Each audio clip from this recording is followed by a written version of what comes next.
রেখেছেন ওই ঊর্ধ্ব জগতে। দুনিয়াতে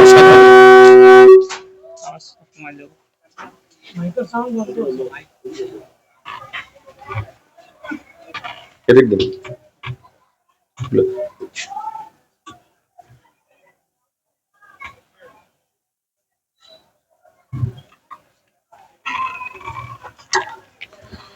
দুনিয়াতেও স্বাভাবিক এটা, কেউ যদি কোনো এলাকার মানুষ হয়, ওই এলাকার খাবারেই সে ভালো অভ্যস্ত থাকে, অন্য এলাকার খাবারটা তার রুচিতে সহজে যায় না।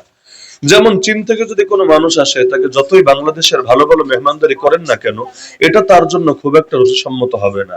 আর আপনি যদি চীনে যান আর আপনাকে ধরে ওরা সেই ব্যাং, তারপর তেলাপোকা, ইঁদুর, চিকা, টিকটিকি এগুলো রান্না করে আপনাকে খেতে দেয়, আপনার সেটা দেখলেই বমি আসার উপক্রম হবে, খাওয়ার রুচিত হবেই না।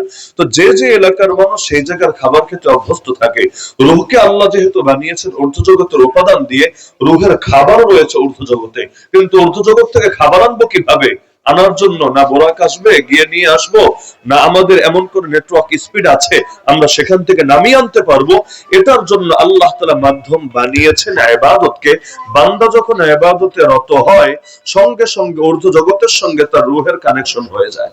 এমন কানেকশন হয় যে যতক্ষণ ইবাদত চলতে থাকে, উপর থেকে তার রুহের মধ্যে খাবার আর খোরাকি নামতেই থাকে। যতক্ষণ ইবাদত চলে পুরো টাইম রূহটা শক্তিশালী হতে থাকে।